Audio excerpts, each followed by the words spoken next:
So construction of dams, you just finished why we need dams. Thank you.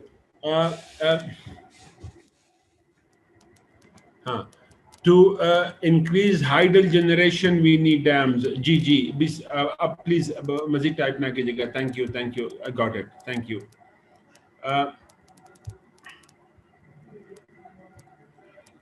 कैसे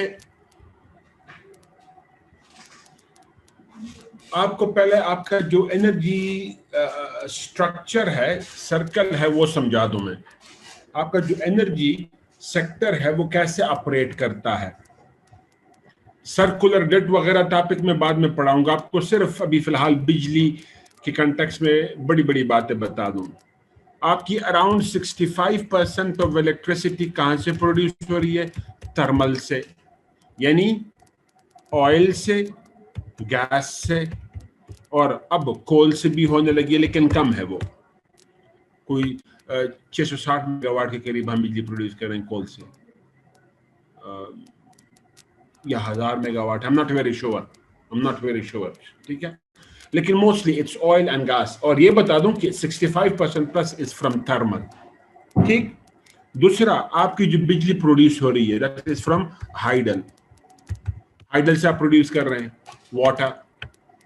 कोई 27 या 28% है.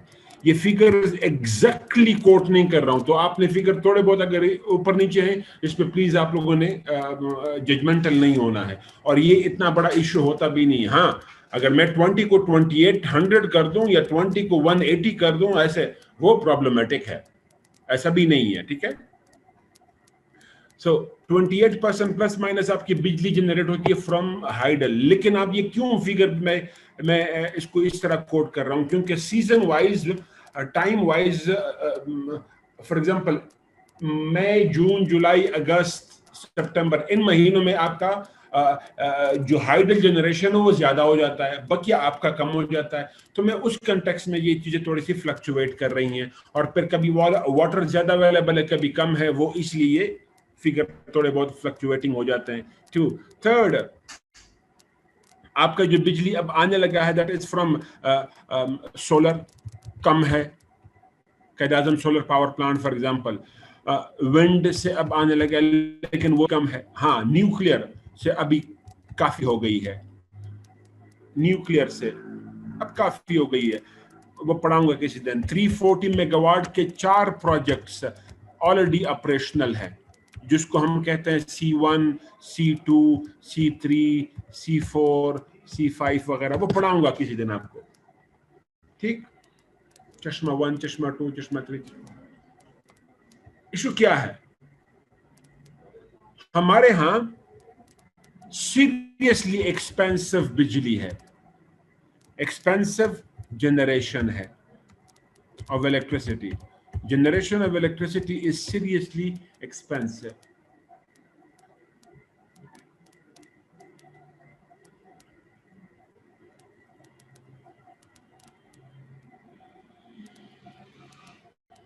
हमारे यहां, अच्छा, जो बिजली प्रोड्यूस करने वाले हैं आपको वो फिर बाद में अलग पढ़ाऊंगा.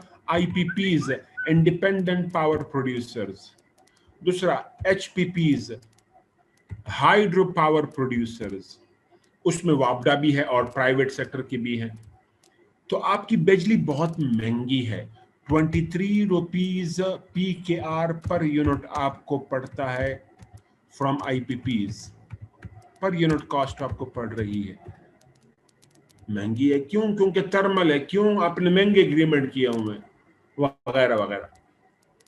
अगर आपको चीपर इलेक्ट्रिसिटी चाहिए, you need dams. Cheapest of the electricity is from dams. आप cheapest electricity बनाओ, कहां से बनाओ? डैम से बनाओ. Per unit cost, for example अभी जो हमारे हाइड्रो प्रोजेक्ट्स बन रहे हैं, फॉर एग्जांपल दासो में पहले फेज में 2160 मेगावाट मेरे ख्याल में बनेगा. कब तक? 2025 तक. और 2027 तक का टोटल कितना हो जाएगा? Total total that would be 4300 megawatt. Diamer Bhasha under construction, अब काम उस पर शुरू होने लगा है, 27 में कंप्लीट होगा, 2027 में कंप्लीट होगा और इस पे बिजली जनरेट करेगा 4800 मेगावाट। फॉर एग्जांपल मुमंद डैम आपका बन रहा है, मुमंद डैम आपका बन रहा है, वो बिजली जनरेट करेगा कोई 800 समथिंग मेगावाट है, 800। कोहाला कोई 1100 मेगावाट है। करोड़ कोई 700 मेगावाट है, अंडर कंस्ट्रक्शन है। सुकी किनारी ये डैम नहीं है, सुकी किनारी ये डैम नहीं, लेकिन हाइड्रो प्रोजेक्ट जरूर है। ये कोई 890 कुछ इतने मेगावाट का है, एग्जैक्टली फिगर कोट नहीं, कंटेस्ट नहीं कर रहा हूं, ठीक। सो आपने अगर चीपर इलेक्ट्रिसिटी जनरेट करनी है, आपको डैम्स बनाने चाहिए। कैसे? इन तमाम प्रोजेक्ट में, किसी भी प्रोजेक्ट में जो पर यूनिट कॉस्ट है, पर यूनिट कॉस्ट हमें कितनी की पड़ेगी? पर यूनिट कॉस्ट किसी पे भी 2 PKR से ज्यादा नहीं है, 2 रुपये से ज्यादा नहीं है। कहीं पे 23 रुपए तो कहीं पे 2 रुपए। आपकी एक्सपेंसिव इलेक्ट्रिसिटी, जो एक्सपेंसिव इलेक्ट्रिसिटी है, वो रिस्पॉन्सिबल है primarily for expensive production of goods। जो इंडस्ट्रियल गुड्स आप प्रोड्यूस कर रहे हैं, उसकी सबसे बड़ी वजह जो महंगे हैं वो प्रोडक्ट, वो क्यों महंगे हैं? आपकी बिजली महंगी है। तो अगर आपकी बिजली सस्ती हो जाएगी, और हम कितनी बिजली यहां से बनाने लगे हैं इन प्रोजेक्ट से, कोई 15,000 megawatt plus by 2027, 15,000 megawatt plus बिजली हम सिस्टम में ला रहे हैं बाई 2027। साथ में ये भी याद रखें कि इन द लास्ट 72 ईयर्स, पिछले 72 साल या 73 साल में हमने 12,000 मेगावाट इन द लास्ट 72 या 70 ईयर्स प्लस हमने प्रोड्यूस की। और अब इस डेकेड में 2027 तक हम मजीद कितनी प्रोड्यूस करें? 15,000 मेगावाट प्लस, मतलब 70 साल से ज्यादा बिजली हम इन 10 साल में प्रोड्यूस करने लगे हैं फ्रॉम हाइडल प्रोजेक्ट्स, और वो भी मैक्सिमम कॉस्ट 2 रुपीज होगी, ठीक ना। जब आपकी बिजली सस्ती हो जाएगी, और फिर ये कितना हो जाएगा? 1500 प्लस 2200 बाई 2027 जो ओवरऑल डिमांड होगी। अभी तो डिमांड कम है, 2027 तक डिमांड बढ़ेगी, तो आपका कम से कम 55% ऑफ इलेक्ट्रिसिटी जो डिमांड है वो कहां से मीट हो रहा होगा? From hydel sources. The minimum 55% plus of demand would be met from hydel generation, right? जो कि cheaper है. So the cheaper the electricity generation, the cheaper the industrial products, the more the growth in the industries, the more the exports. जब आपके exports बढ़ेंगे तो automatically आपका क्या होगा? आजकल हमारा सबसे बड़ा मसला क्या है? ट्रेड डेफिसिट है, ट्रेड डेफिसिट है, तिजारती खसारा है। क्यों ट्रेड डेफिसिट हमारा ज्यादा है? क्योंकि हमारे प्रोडक्ट्स महंगे हैं, हमारे एक्सपोर्ट्स कम है, इंपोर्ट ज्यादा है। इस साल, ये जो साल चल रहा है हमारा, $27.3 बिलियन, $27.3 बिलियन हमारा ट्रेड डेफिसिट था, तिजारती खसारा था। यानी इंपोर्ट्स हमारे ज्यादा थे, एक्सपोर्ट्स हमारे कम थे। इतना शॉर्टफॉल था, डेफिसिट था, माली खसारा था, सॉरी तिजारती खसारा। उसके बाद फिर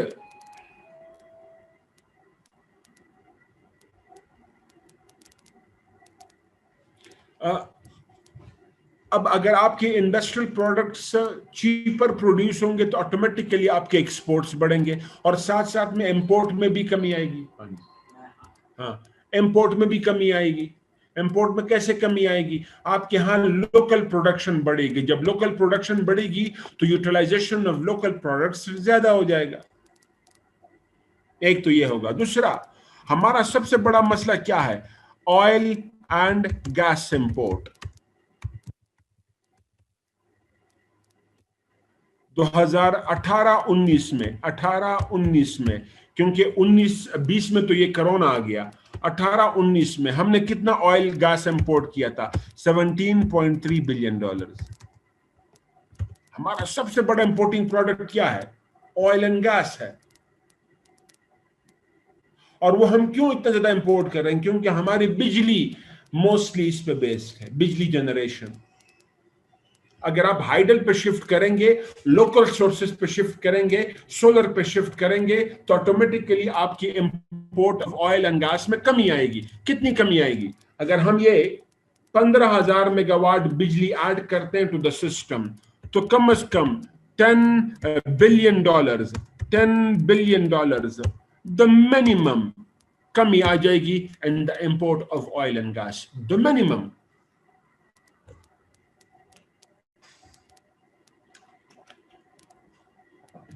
So dams results into cheaper electricity generation. Cheaper electricity generation has far-reaching positive economic implications on the country. For example, these. We need dams to increase agriculture yield. We need dams. Agriculture production को बढ़ाना है, हमें dams की जरूरत है।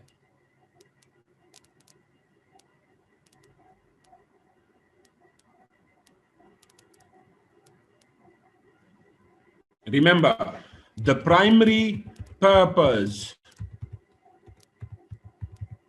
of a dam is not electricity generation.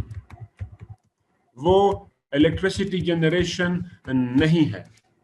Thank you. Rather agri production है, agriculture focus है।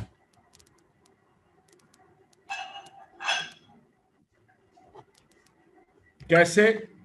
Every dam is accompanied by a canal system. Dam बनेगा तो साथ में कैनाल जरूर बनेगा।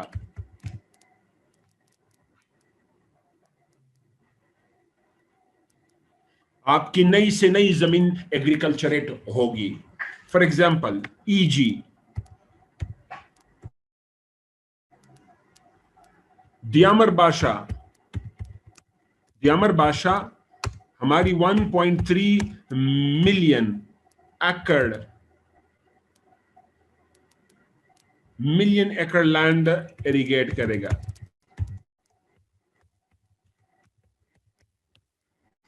तेरह लाख एकड़ जमीन इरिगेट करेगा एक दियामर बादशाह।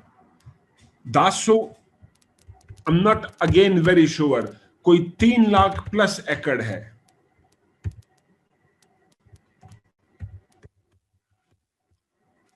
ममंद अगेन 3 लाख प्लस एकड़ है।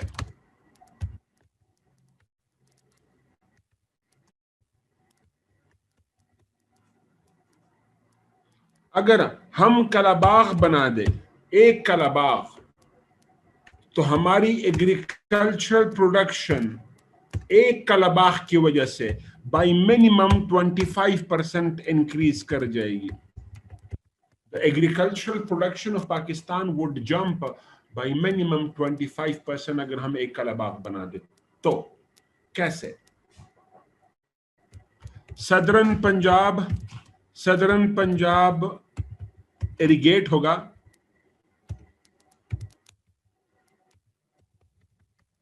थ्रू थल कैनाल। सदरन केपी इरिगेट होगा थ्रू चश्मा राइट बैंक कैनाल 2, 1 नहीं 2। और इसके बाद इंटीरियर सिंध में एग्रीकल्चरेशन बढ़ेगी, इंटीरियर सिंध में एग्रीकल्चरेशन बढ़ेगी कलाबाग डैम।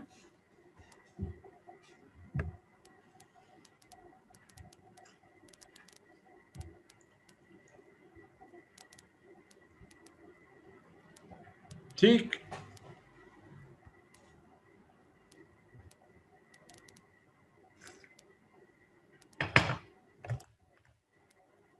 मजीद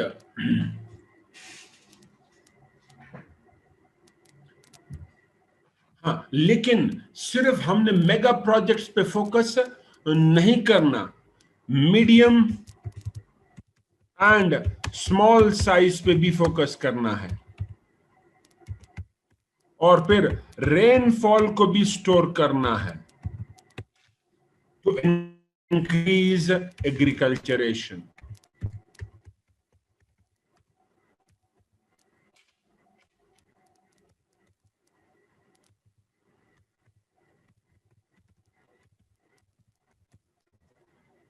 फॉर एग्जाम्पल, ठीक,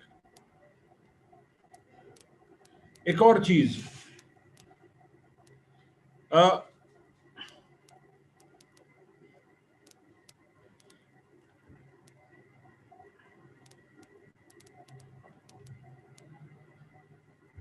to meet the domestic water need, to meet the domestic water need, we need dams. अगर डोमेस्टिक वाटर नीड को हमने मीट करना है, we need dams.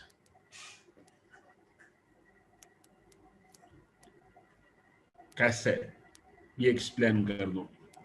पूरे मुल्क में around 80% of the domestic dependency, जो डोमेस्टिक डिपेंडेंसी है वो किस चीज पे है? वो अंडर ग्राउंड वाटर पे है, अंडर ग्राउंड वाटर पे है। और कोई 25 to 30% हमारी जो एग्रीकल्चर डिपेंडेंसी है, एग्रीकल्चर वाटर डिपेंडेंसी है, वो किस चीज पे है? वो अंडरग्राउंड वाटर पे है।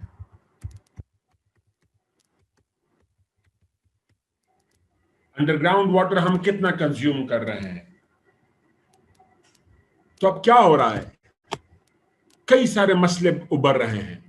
एक डेंजरस डिक्लाइन है, dangerous decline in the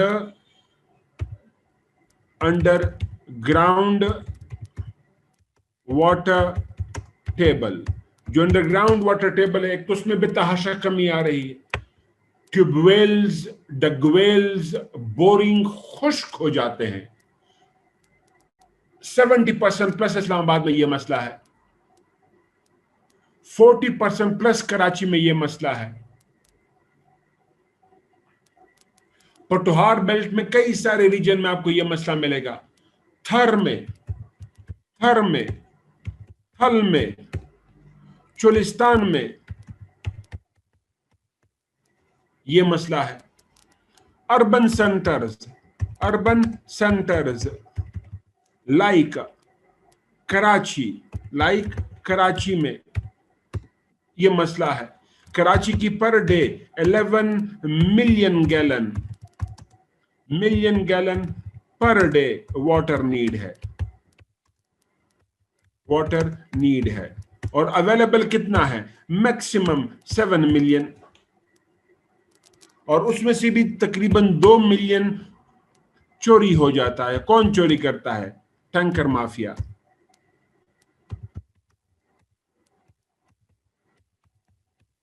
So for the first time in the history of Karachi, people have started migrating from the city because of lesser availability of water. Balochistan से लोग migrate करने लगे हैं because of water. कई सारे parts of Balochistan. थर से लोग माइग्रेट करने लगे because of less availability of water.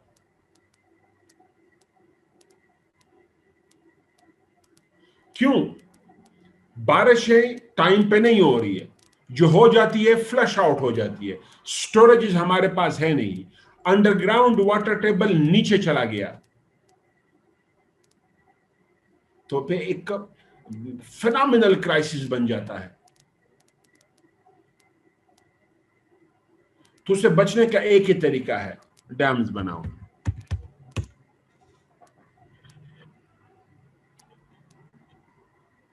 The more the dams being built, the more the water availability would be, not only for agriculture, but not only for hydel generation, but also for domestic consumption. Yeah? देखिए, मेरे lecture पे आपका focus सिर्फ information पे नहीं होना है. मेरे लेक्चर पे आप लोगों का जो इक्वली फोकस होना है, how I build an argument. ठीक, एक आइडिया को कैसे बिल्ड करने की कोशिश कर रहा हूं. आई एम वेरी श्योर कई सारे आप मुझसे हजारों गुना बेहतर होंगे, लेकिन जिनको लग रहा है कि वी नीड गाइडलाइंस, तो बेहतर है कि आप इसको फॉलो करें अगर आपको लगता है कि ये इस काबिल है. तो next,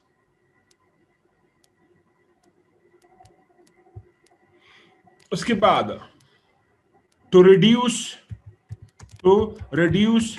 the intensity of floods. अगर आपने फ्लड्स की इंटेंसिटी को कम करना है, वी नीड डैम्स. हमें डैम्स की जरूरत है.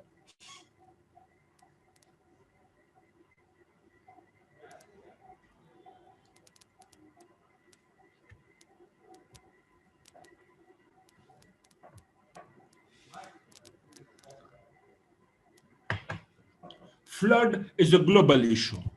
फ्लड्स क्या है? Floods a global issue, global मसला है.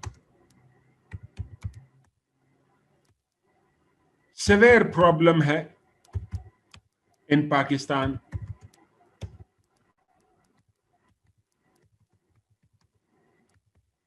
फॉर एग्जाम्पल 2010 के फ्लड्स,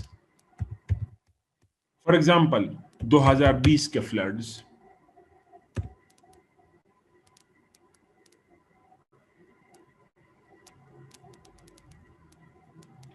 जो 2020 में फ्लड्स आए, 2020 के फ्लड्स, पहले ये एक्सप्लेन करता हूं. 2020 के फ्लड्स मोस्टली क्या थे? अर्बन फ्लड्स थे. अर्बन फ्लड्स थे, और वो भी कहां पे थे? कराची में थे.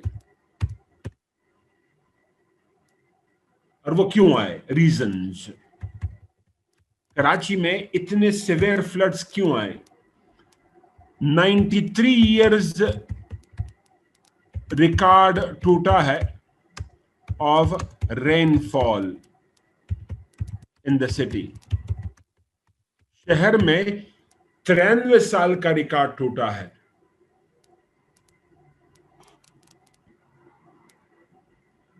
तो मैसिव बारिश हुई, इसलिए कराची में फ्लड्स आए. एक बड़ी वजह, जब मैं सिर्फ कराची की बात कर रहा हूं. दूसरी बड़ी वजह, that is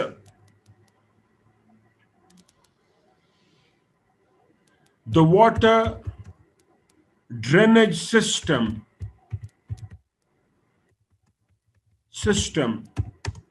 is seriously limited, flawed, problematic. कैसे? इसमें मड फिलिंग है, मड फिलिंग ज्यादा है. हमने सफाई ही नहीं की है इन वाटर ड्रेनेज सिस्टम की, तो जो ड्रेनेजेस हैं वो बंद पड़े हैं. पानी कैसे निकले? एक मेजर प्रॉब्लम। एक तो आपका रेनफॉल ज्यादा हुआ, दूसरा आपके ड्रेनेज सिस्टम के साथ मसला क्या है कि वो गंज से बड़े हुए हैं। दूसरा बड़ा मसला उसके साथ क्या है कि हमने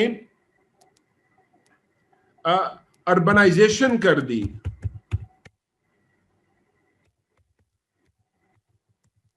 ऑन ड्रेनेजेस पे हमने आबादियां कर दी।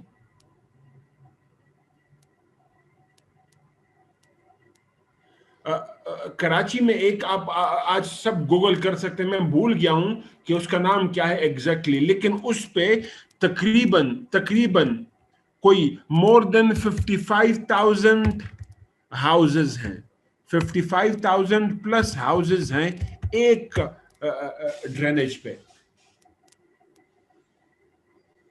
55,000 प्लस घर हमने बना लिए हैं उस पे। एक दूसरा है जिसपे हमने तकरीबन कोई 37,000 प्लस घर बना लिए हैं।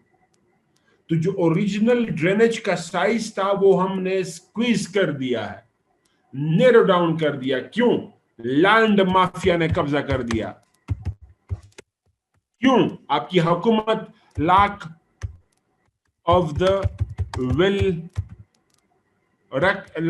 Lack of the writ of the state रहा है, या इवन स्टेट खुद उसके साथ इन्वॉल्व रहा है, authorities with in the state involve रहे हैं उसमें।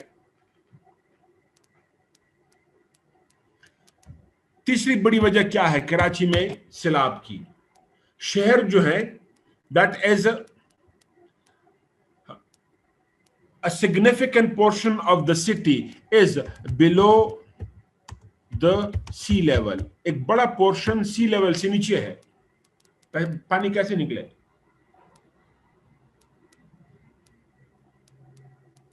आपने पानी को थ्रो करना है इनटू द सी। कैसे फेंकेंगे जब सी लेवल से है ही नीचे? क्योंकि with the passage of time sea level ऊपर आ गया है, शहर आपका नीचे रह गया। वो बिलावल वाली बात जिसका इमरान खान मतलब पीटीआई वाले बड़ा मजाक उड़ाते हैं, मैं नहीं उड़ाऊंगा, मैं एकेडमिक के लिए बात करूंगा। जब ज्यादा बारिश होती है तो ज्यादा पानी आता है और पानी ज्यादा निकलता नहीं है। तो he was not wrong. Basically, he had the problem of communication in Urdu. Issue यही मसले आपको लाहौर में बिलो द सी लेवल वाला मसला लाहौर का नहीं है, यही मसले आपको लाहौर में मिलते हैं। लाहौर जो पेरिस है, पेरिस क्या बन जाता है? नियाग्रा फॉल्स उसमें आ जाते हैं, डैम्स बन जाते हैं लाहौर में। आधे घंटे की बारिश हो और लाहौर में गाड़ियां सड़कों पे बंद हो जाती है। कराची में हमने कराची में कोई more than 70% of the city, 70% plus of the city effect हुआ। बिजनेसेस इफेक्ट हुए, लोगों के घरों में पानी आ गया, 5-5, 6-6, 8-8 फुट पानी आ गया। फिर मजीद मसला क्या हुआ? बिजली गायब हो गई। सो ये लंबा प्रोसेस है, कैसे इससे जान छुड़ाएं। ये पहले मैं सिर्फ अर्बन की बात कर रहा हूं, डैम से मैं हट गया हूं, ठीक है। आपको फिलहाल फ्लड्स जर्नली करवा रहा हूं, कैसे बचना है इससे। नंबर 1, सबसे पहले काम हमने क्या करना है? वाटर टैंक्स बनाने हैं। वाटर टैंक्स बनाने हैं, ये परमानेंट सॉल्यूशन है। अंडर द पार्क्स के नीचे हमने वाटर टैंक्स बनाने हैं। लाहौर में अगर हम 20 वाटर टैंक बना दे, 20 वाटर टैंक्स बना दे इन लाहौर, तो लाहौर के फ्लड्स का मसला हल हो जाता है। और इस गवर्नमेंट ने 2 बना दिए हैं, 2 बिंग कंप्लीटेड, 2 बन गए हैं, ऑपरेशनल भी है। कराची में हमें द मिनिमम 55 ऐसे अंडरग्राउंड वाटर मेगा टैंक्स चाहिए। वो अंडरग्राउंड वाटर टैंक्स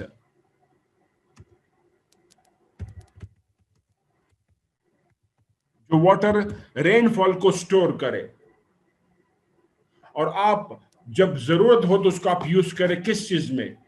रोड्स की सफाई में। दूसरा, प्लांटेशन को, the watering of the plants वगैरह में आप उसको यूज करें। सारी दुनिया में ये होता है, हम भी कर लें, एक तरीका इनोवेटिव। दूसरा, कराची में क्या करना है, लाहौर में क्या करना है, cleansing of, proper cleaning of the drainage, ये शॉर्ट टर्म सॉल्यूशन है,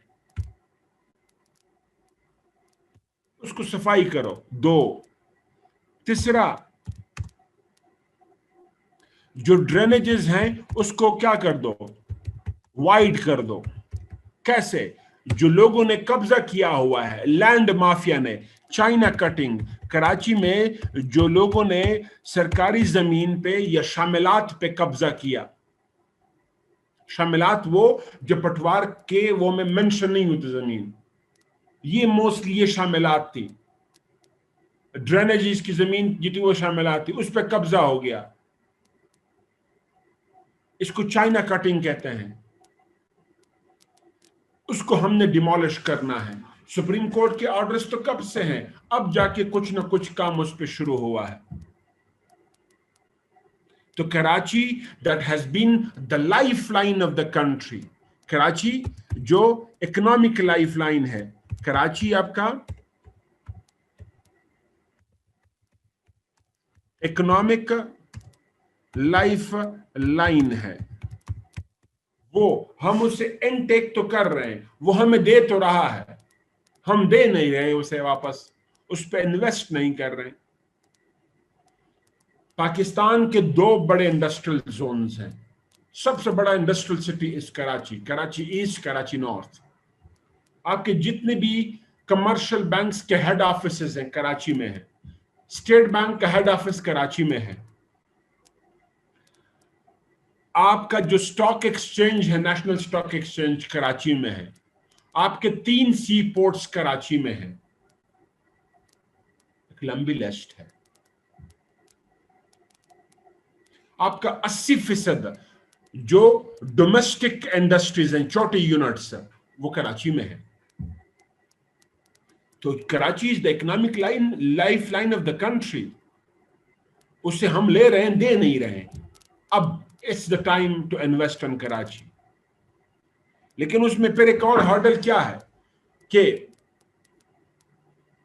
प्रोविंशियल गवर्नमेंट ब्लेम करता है लोकल गवर्नमेंट को, लोकल गवर्नमेंट ब्लेम करता है प्रोविंशियल गवर्नमेंट को। लोकल गवर्नमेंट, प्रोविंशियल गवर्नमेंट क्या कहती है कि ये काम किसका है, केडीए का है, कराची डेवलपमेंट अथॉरिटी का काम है, म्युनिसिपल अथॉरिटीज का काम है, लोकल गवर्नमेंट का काम है सफाइयां करना।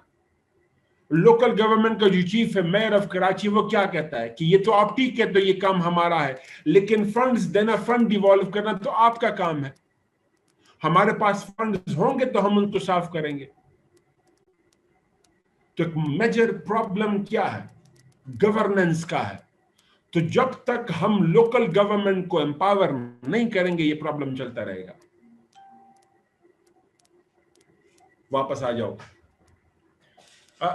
मैंने ये कराची फोकस बात कर दी। अब जनरली हमारे यहाँ फ्लड्स जो नुकसान पहुंचाता है, सिर्फ अर्बन सेंटर को नहीं पहुंचाता, आपके ओवरऑल कंट्री को पहुंचाता है फ्लड्स। फॉर एग्जांपल 2020 में पहुंचाया, 2010 में पहुंचाया। 2020 के फिगर्स अभी तक सामने नहीं आए, इसलिए मैं 2010 के फिगर कोट कर रहा हूं।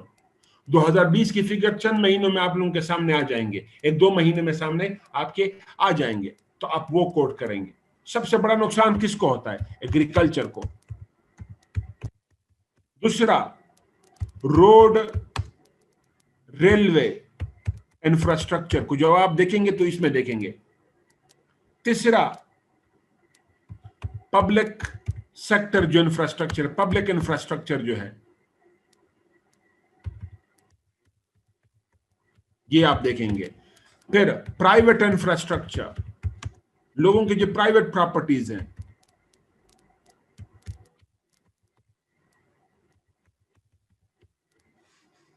एक्सेट्रा।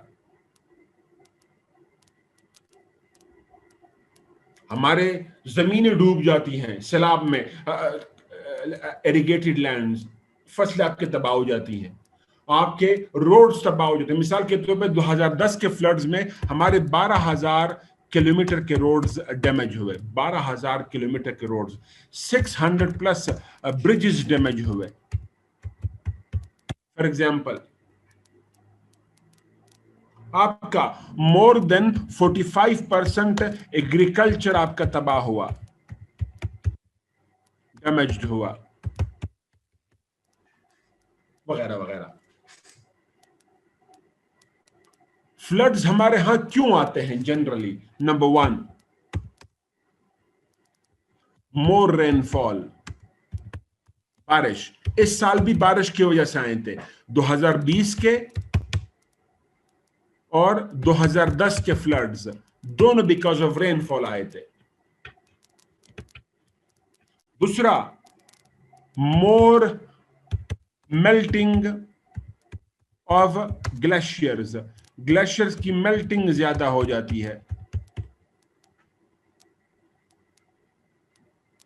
क्यों? ये दोनों because of climate change, global warming. तीसरा, डिफॉरेस्टेशन हमने की है, deforestation in the hilly belt and on the sides of the river, deforestation हमने की है। जब डिफॉरेस्टेशन होगी, ऑटोमेटिकली लैंड की वाटर या सॉइल की वाटर अब्जॉर्प्शन कैपेसिटी कम हो जाएगी, तो पानी फ्लश आउट करता है, वगैरह। ठीक, रोकने का सबसे बड़ा तरीका क्या है? डैम्स बनाओ, store the water, store the water. For example, Diamer Bhasha बनेगा, दियामर बाशा, इनके लिए जो भी फिगर्स ये जो कोड कर रहा हूं, इसके लिए किसको कोड कर रहा हूं? वाबडा। दियामर बाशा कम से कम 60% plus chances of floods reduce करेगा। Flood chances would be reduced in the Indus Basin.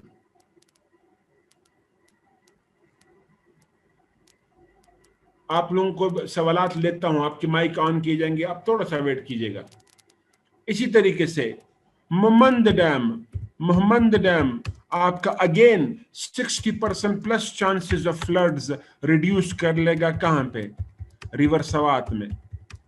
2010 के जो फ्लड्स आए थे वो रिवर सवात में आए थे, वगैरह वगैरह। So the more the dams being built, the lesser the chances of floods, क्योंकि वाटर स्टोरेज आपका स्टोर होगा। ठीक, व्हाई वी नीड डैम्स, तो मैंने उसमें साथ सब कुछ लिंक करने की या बहुत कुछ लिंक करने की कोशिश की, होपफुली इसकी समझ आई होगी। हर्डल्स क्या हैं?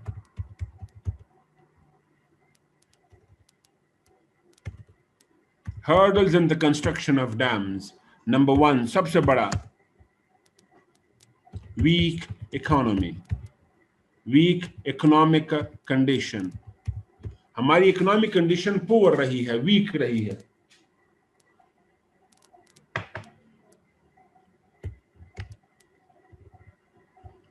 कलाबाग डैम पे $14 बिलियन प्लस खर्चा होगा, $14 बिलियन प्लस खर्चा होगा। दियामर बाशा पे $12 बिलियन प्लस खर्चा होगा, $12 बिलियन प्लस खर्चा होगा। दासो पे $7 बिलियन प्लस खर्चा है डॉलर्स। ममंद डैम पे $3 बिलियन प्लस खर्चा है। पैसे हमारे पास है नहीं, कैसे नहीं है? ह्यूज बजट डेफिसिट, जो बजट खसारा है, माली खसारा, वो बेतहाशा है। फॉर एग्जांपल, इस साल 2020-2021 में कितना है? 2020-2021 में 1.9 ट्रिलियन, यानी 1900 अरब रुपए PKR। पिछले साल कितना था? 1.5 ट्रिलियन था PKR। और ऑलमोस्ट पिछले डेढ़ डेढ़ दो दहाई में इतनी ही आपके पास शॉर्टफॉल रही है। 2007 ऑनवर्ड आपके पास इतनी शॉर्टफॉल रही है। जब आपके पास पैसे नहीं है तो मतलब क्या, डेवलपमेंटल प्रोजेक्ट्स खाक होंगे। The more the budget deficit, the lesser the allocation for developmental projects. Developmental project के लिए आप एप्लीकेशन नहीं कर सकते। But it does not mean कि कोई दूसरा तरीका नहीं है। अगर आपका बजट या इकोनॉमिक प्रॉब्लम है तो आप उसको नहीं बना सकते। अट्रैक्ट कर दो किसको? इन्वेस्टर्स। Attract investors. इन्वेस्टर को किस तरह अट्रैक्ट करना है? वन, लोन के सूरत में लोन प्रोवाइड करे। कौन कर रहा है? वर्ल्ड बैंक, चाइना, दोनों लोन प्रोवाइड कर रहे हैं फॉर दासो। जो $7 बिलियन हैं वर्ल्ड बैंक और चाइना प्रोवाइड कर रहे हैं, लोन बेस्ड प्रोजेक्ट है। कोहाला, करोट, सुकी किनारी, ये क्या है? बीओटी मॉडल पे हैं। बीओटी, लोन नहीं है, रिमेंबर, लोन नहीं है। Build operate transfer, build operate transfer. मतलब क्या? एक कंपनी आपके यहां इन्वेस्ट कर लेती है, उस प्रोजेक्ट को ओन करती है for a certain specific period of time. उसका शेयर ज्यादा होता है, आपका कम होता है। वक्त के साथ साथ उनका शेयर कम होता जाता है, आपका बढ़ता जाता है। फॉर एग्जाम्पल, सुकी किनारी 23 साल में, 23 ईयर्स में हमें शिफ्ट होगा। मेरे ख्याल में 23 ईयर्स है, हमें शिफ्ट होगा। तो बीओटी मॉडल पे लोगों को अट्रैक्ट कर लो, और ये हो रहे हैं अभी। लोन बेस पे कर दो, बीओटी मॉडल पे कर दो। और फिर तीसरा तरीका क्या है? हमने क्या कर दिया बादशाह के लिए, दियामर बादशाह के लिए क्या है? 20% कहां से होगा? पैसे गवर्नमेंट ऑफ पाकिस्तान देगा, गवर्नमेंट। उसके बाद कोई 45% प्लस कौन देगा पैसा? वापडा खुद जनरेट करेगा अपनी इक्विटीज बेच के, इक्विटीज सेल करके। उसके अलावा फिर लोकल इन्वेस्टर्स हैं।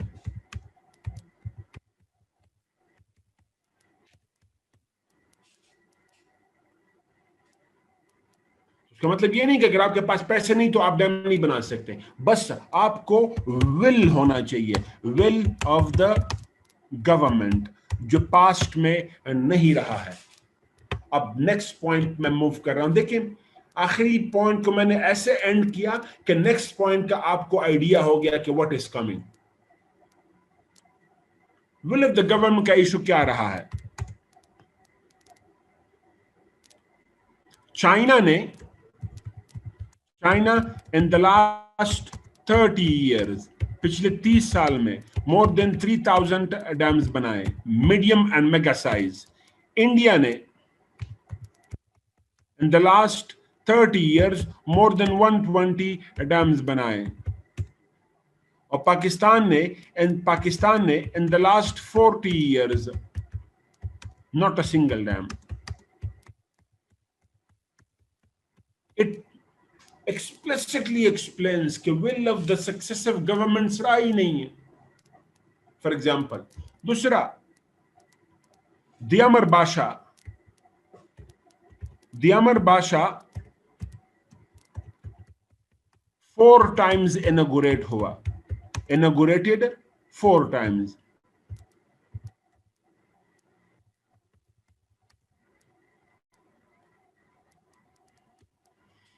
टू 2004 में मुशर्रफ साहब ने किया, 2011 में गिलानी साहब ने किया,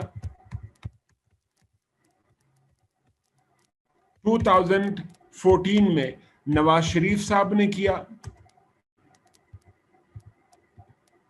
2020 में इमरान खान साहब ने किया।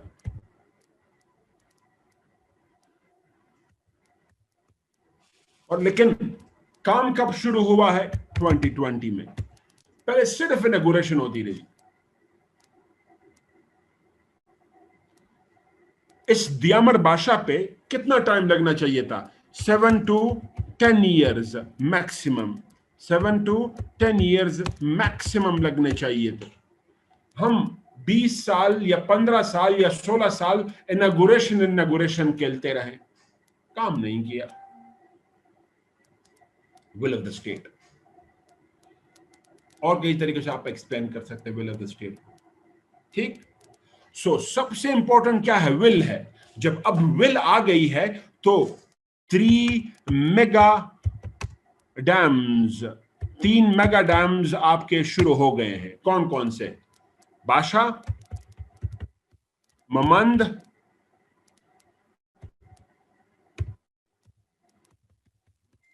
दासो। ये बच्चा छोटे हैं, कोहाला छोटा है, करोड़ छोटा है, वगैरह वगैरह। ठीक।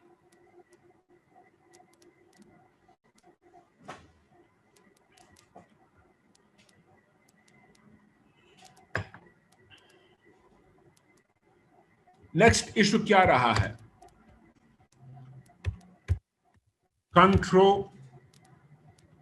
Controversy of कलाबाग।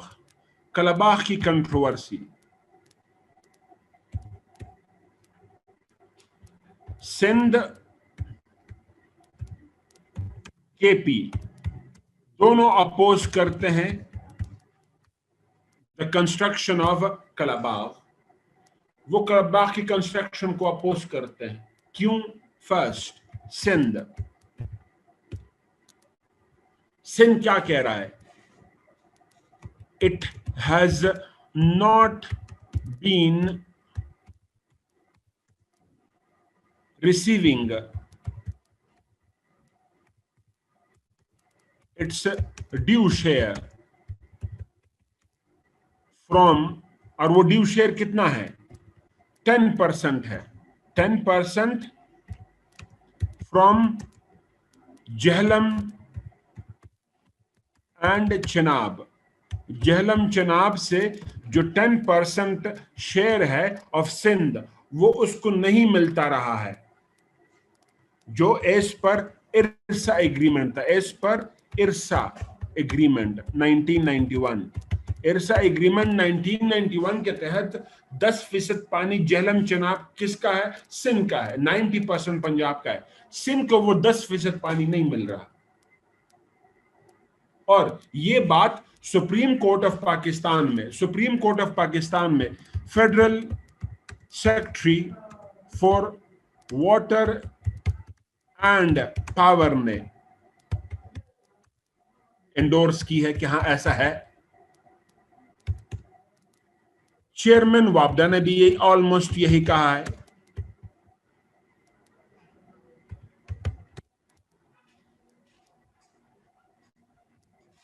ठीक।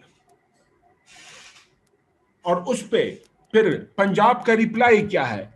रिप्लाई ऑफ पंजाब क्या रिप्लाई करता है? Number 1, the flow of the 2 reverse. In 2 reverse की जो फ्लो है वो डिक्लाइन कर गई है बाय मोर देन 55%। वो डिक्लाइन कर गई है, डिक्लाइंड बाय 55%। दूसरा, water need of Punjab is more. Punjab की पानी की जरूरत क्या है? ज्यादा है। तीसरा, वो क्या कहता है? Sindh receives more water from Indus. Indus से उसको ज्यादा पानी मिलता है।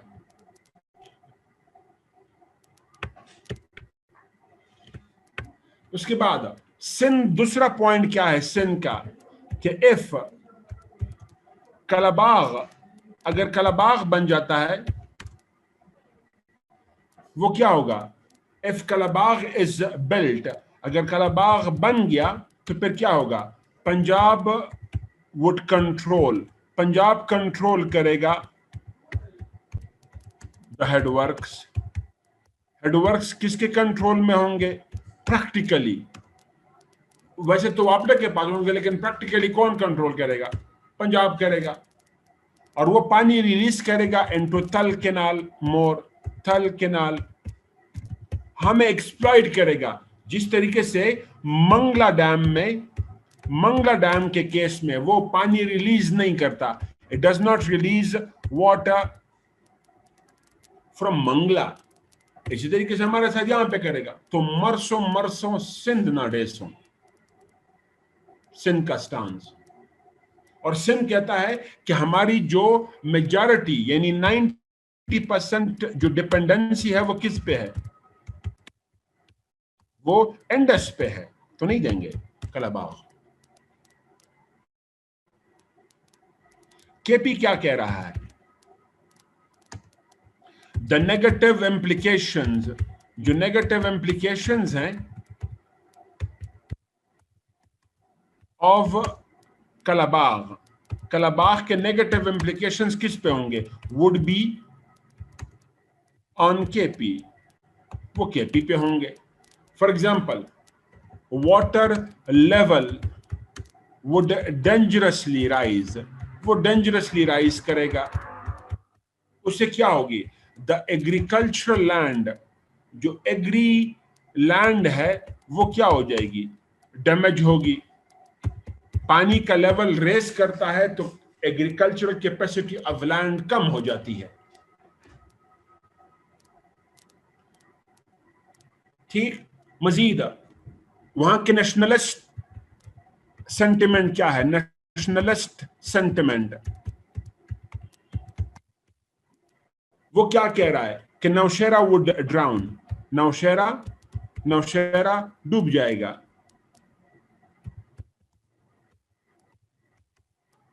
जो प्रोबेबली क्या है? पॉलिटिकल स्टेटमेंट है, क्योंकि एक्स चेयरमैन वाबडा मिस्टर शम्सुल मुल्क क्या कह रहा है? Nowshera would not drown, Nowshera नहीं डूबेगा।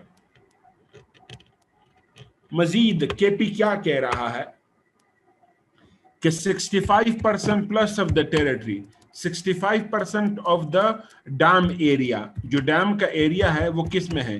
इन केपी।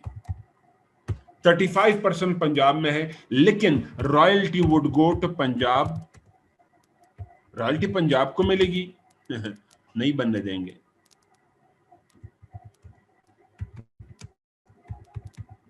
तो in simple words, the construction of Kalabagh has become a threat to the Federation.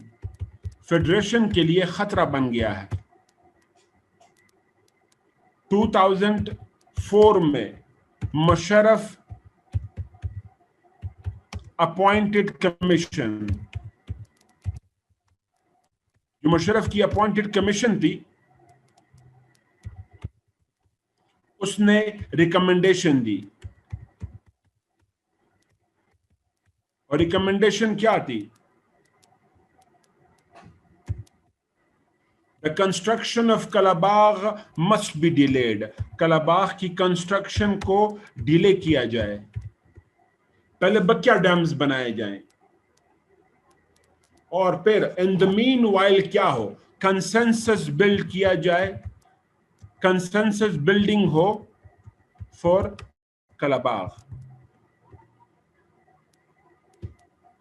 Done. Topic जो मैंने जितना पढ़ाना था काफी कुछ पढ़ाने की कोशिश की। आप लोगों का टाइम भी काफी हो गया, आप लोग भी थक गए होंगे, मैं भी थक गया हूं। आप लोगों को अगर लगता है कि लेक्चर वाज फाइन, कल के लेक्चर से आपको मजीद हमारे बारे में पता चलेगा। Whether you would want to continue with us और not, that is your choice. हाँ, कुछ जेन्युइन रिकमेंडेशन जरूर देना चाहूंगा। हर किसी की मर्जी जो करना चाहे। नंबर 1, वो स्टूडेंट जो खुद पढ़ना चाहता है, दोज हु वांट टू, मैंने सेल्फ स्टडी वाले लोग जो हैं वो क्या करें? वो फॉरेन अफेयर्स पढ़े,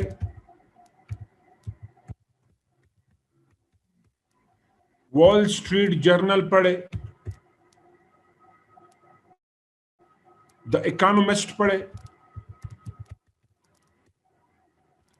डॉन पढ़े,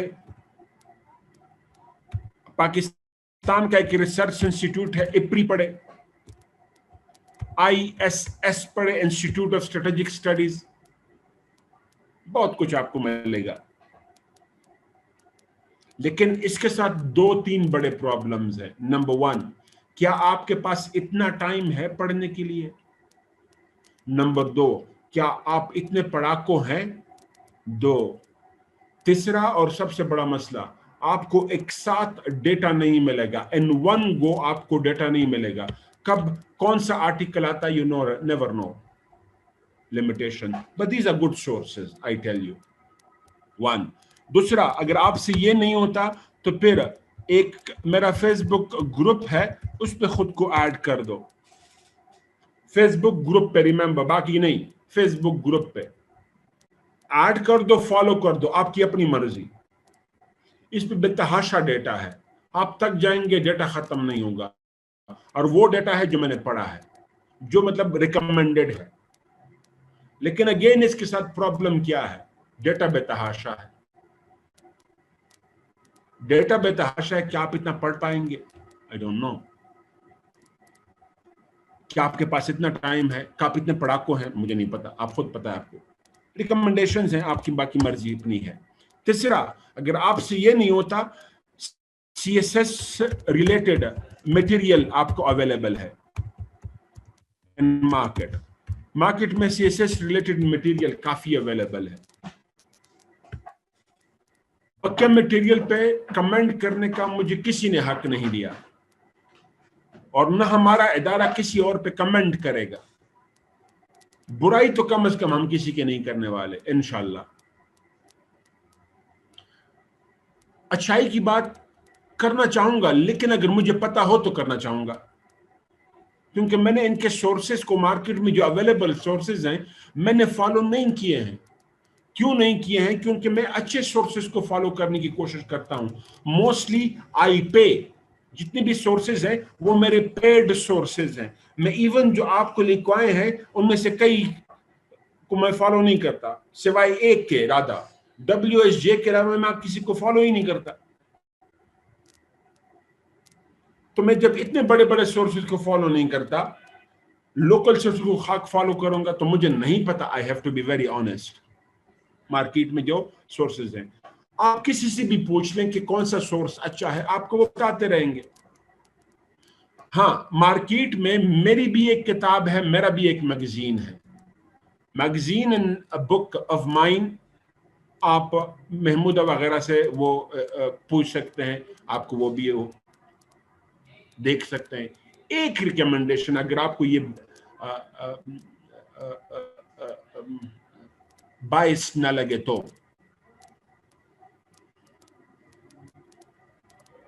जिस राइटर की या जिस स्पीकर की आपने एक बार वर्थ देख ली, वो जो कोई भी है, ही और शी, फॉलो करो। किस तरह से वर्थ देखना है, आर्गुमेंट कैसे बिल्ड करते हैं वो, डेटा कितना देते हैं वो, तीसरा वो कितना रेलेवेंट डेटा देते हैं, चौथा वो कितना as per the requirement of CSS data देते हैं। क्योंकि बहुत कुछ आप CSS में कोट नहीं कर सकते, डाउन की बहुत सारी बातें हैं आप कोट नहीं कर सकते, जो मैंने सोर्सेज बताए उनमें से बहुत सारी बातें आप कोट नहीं कर सकते। तो आपकी जो स्टडी है वो टेलर्ड स्टडी होगी, डायरेक्टेड स्टडी होगी। तो ये सारा कुछ देख लो, उसके मुताबिक फैसला करो कि आपने किसको फॉलो करना है, किसको नहीं करना। लेकिन जिसकी वर्थ नजर आई, फॉलो हिम और हर। डन।